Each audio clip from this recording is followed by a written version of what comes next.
told you about how forming our opinions is a very serious thing for Americans. And today, we are not allowed to form our own opinions separate from the tribe or a group of elites running the government.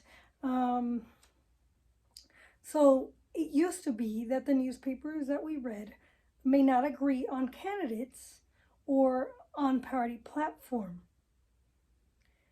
We can read books and articles on both sides of almost every public question. Well, today we are not allowed to read books or articles on every side, on both sides of the public's question. We are being censored online for what we read or what we think. And we cannot share our thoughts expressly online any longer. I don't know if they're going to censor me anytime soon, and I hope not. I hope that Elon Musk can be the head guy of this movement towards free speech and allowing for public opinions in the online world. And I hope that we can bring back individualism to America. Even our friends do not always agree with us, but today our friends that don't agree with us are deciding not to be our friends because we don't agree. And that's a problem. Because we used to tolerate differences of opinion, but still be friends. And now we're being intolerant on differences of opinion and ideas, and we're being tolerant on things like transgender, things that we don't agree. And they're calling people who don't agree bigots. But back then, a bigot was just somebody who was intolerant to different opinions and ideas, pretty much. Yet, as voters, we must gather all possible information. And how do we do that? By talking to each other on candidates and political platforms. The way we gather all possible information is by actually talking about the divergence of ideas and opinions and being able to discuss the differences of ideas and opinions. This is America. America is about having different ideas and different opinions. And the best idea proliferates. But today, they're squashing your ideas and your opinions for a majority agenda or a majority narrative, and they're not allowing for people to learn the truth and the facts. So I don't trust newspapers any longer, and I don't trust every book. So I am very picky on books. As you could tell, I have a lot of books. This is not my only collection. I have a lot more collections. I'm going to put it over here so you can see.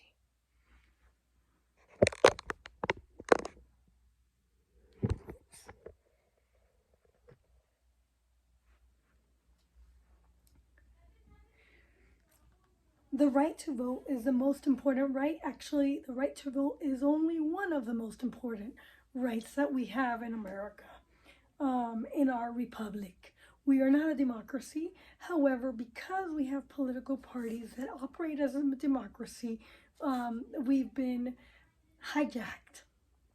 And they've been spreading lies for over 100 years. It is the right that it is the right that will keep the free people always free. The right that keeps people always free is the right in our Bill of Rights. So as long as we agree to the Bill of Rights, we can stay free because the Bill of Rights protects all of our rights. and the government may not interfere with our God-given rights in the Bill of Rights. So as long as, so voting is one right, it's not the only right. But if you want to stay free, we must be able to petition our individual representatives who win elections. And if that right stops, then we have lost our right to be free. Each representative must listen to each person individually. We are not a collective. They do not run for elections and listen to a group of special interest people, a group of collectives. They listen to individuals and they represent individuals. And our voices are being silenced. And Meg Froelich is my representative. Do you think that she listens to every individual in her district? No, she does not. And she does not uphold the Constitution either. Most of the bills that she has passed are devoid of constitutionality. So most of the bills that she passes actually deprives my life, my liberty, and my property. Most of the rights that are being passed and that the Democrats are pushing through because they have a supermajority are actually squashing our right to life, liberty, and property.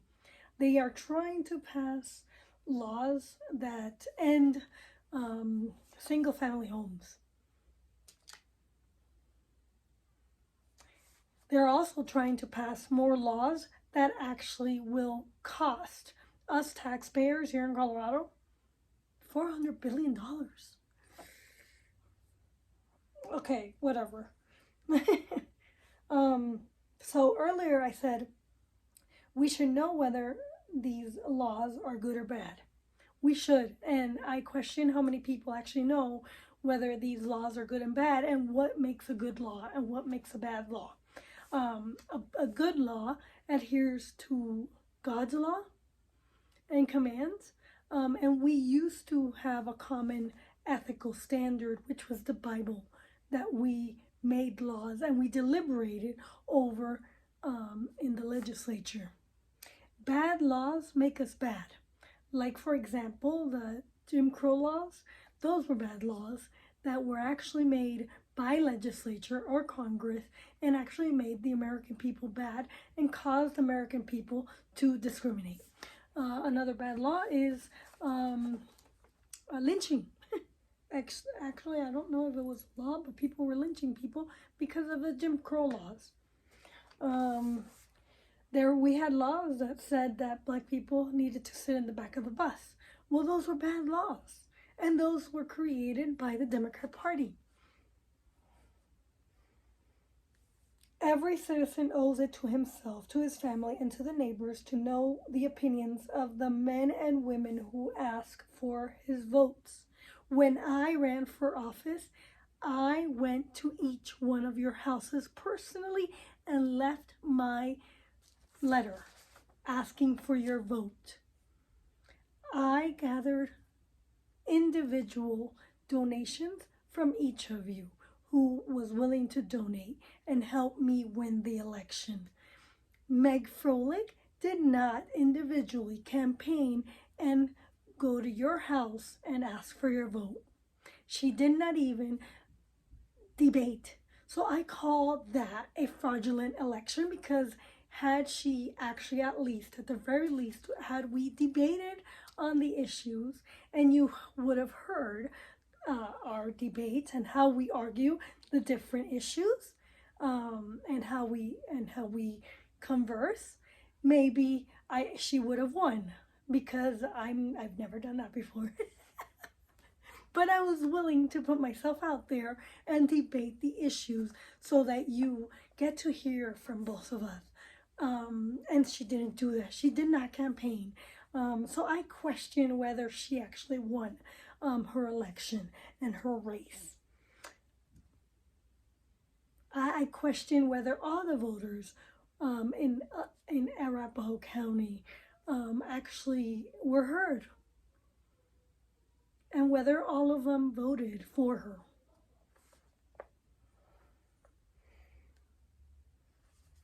So every citizen owes it to himself, to his family, to his neighbors, to know the opinions of men and women who ask for their vote. He should read what they write. You could go and see what I write on my website. Did you even look at what I wrote last election? Most people don't even look up the candidates. They vote because there's a D or an R behind their name. Well, let me just tell you that beyond the fact that candidates are elected to run for office in the general election in the parties, those candidates need to still earn a Democrat and a Republican votes when they run. He should hear what they have to say. And despite the fact that I ran as a Republican, you should hear at least what I have to say. You shouldn't slam your door just because I have a R. And you shouldn't just tell me, oh, you're going to ban abortion. Well, let's have a chat. Let's talk about abortion if that's the issue that you care about. I care about what you think about it and what you know about abortion. And that is why I went to your house and I tried to talk to you. Because I am interested in what you have to say. I do have my own opinion about abortion. But if I went to your house, it's because I will represent you. And your voice will resonate through me had I been sitting where Meg Froelich is sitting now. Your voice resonates through me, and through me I try to, and through your voice, I try to resolve the issue constitutionally, the best of my ability. And if I can't, I will not vote for it. I will abstain from voting if the issue hinders my ethics. But he should think for himself. You should be able to think for yourself in order to make a wise vote. And I believe either the voters made a mistake with Meg Froelich, or there was fraud in some way, shape, or form. We cannot know whether our officers are honest and able to unless we study what they do in public office.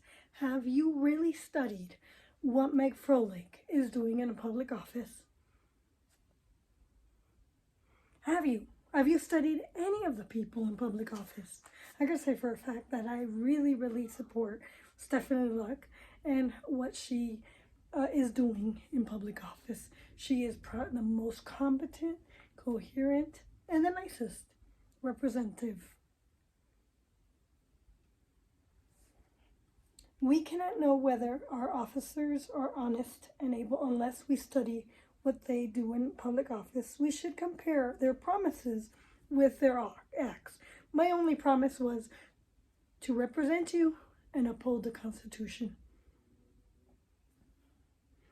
and to make sure that your voice is heard through me. That was my promise. Beyond that, I cannot promise anything, because I don't know if I'm going to win favor and influence my colleagues. Like right now, Republicans aren't able to influence because they are a minority and the majority isn't listening. We should always vote on election day. I had people, when I was running for office, tell me that they don't vote. I'm like, why? Are you American? And they said, yeah, but I don't vote. I've never voted. And I'm like, what? You need to vote. It's very important that you vote because you affect change. So if we forget to vote, then the rule of the people will become the rule of a few. If you don't vote, then you are making it the rule of a few. So anybody who didn't vote in our district, so they said that we didn't have the votes, and that's why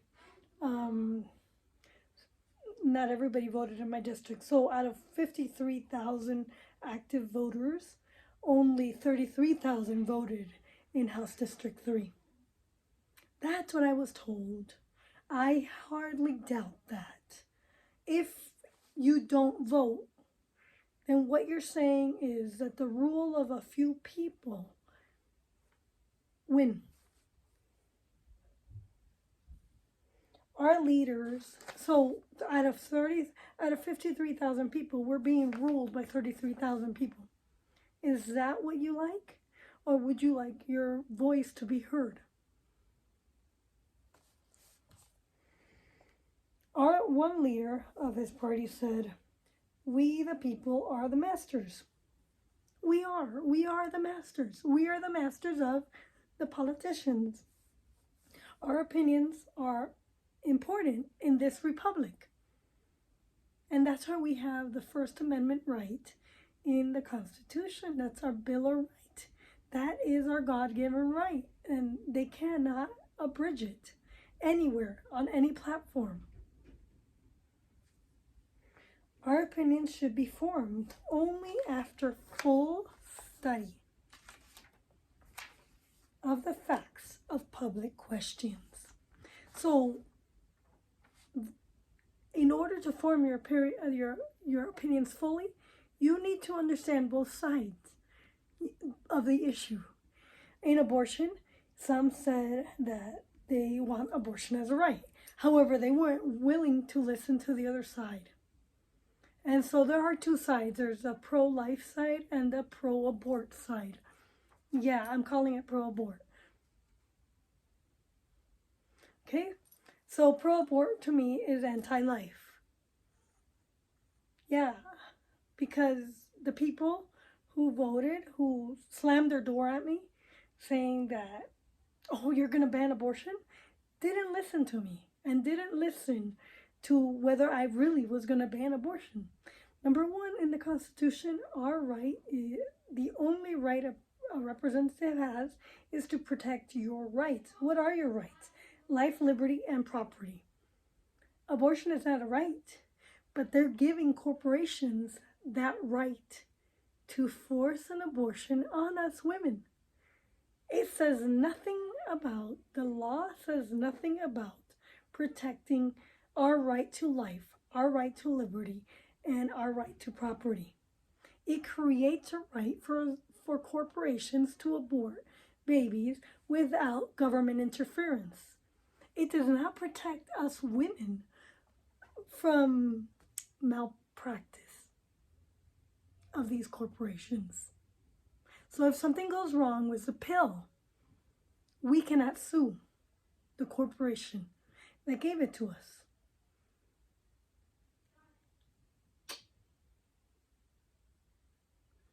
Anyways, the next chapter is objectives of the federal government. Please like and subscribe, and if you can, please promote this video, share it, and also donate. Thanks. And if you want me to run for office, please donate and let me know and comment below. And let me know if you want to run. If I get 1,000 people to say yes, then I might. I have until June to decide. Anyways, I haven't decided. I'm going to go to law school. I think that's a better idea, and I have to be, so I really do have to focus on studying, and I hate studying for the LSAT. I took 2 years to actually study that LSAT, and the timing really affects me. I can't. And then they have stupid questions that kind of deviate, that trick you into picking one or the other. So I usually fall for the next right answer, or the one that they've tricked you, or they went broad. I don't know. And then the timing really affects me. So in everything, sometimes I'll pick the wrong one because I need to move on. So I don't really like the LSAT. I think it does exclude people. But anyways, I'm studying for it, and I look forward to talking about my experience with the LSAT for the second time around. And anyways, talk to you later, and hopefully I get to represent you in court.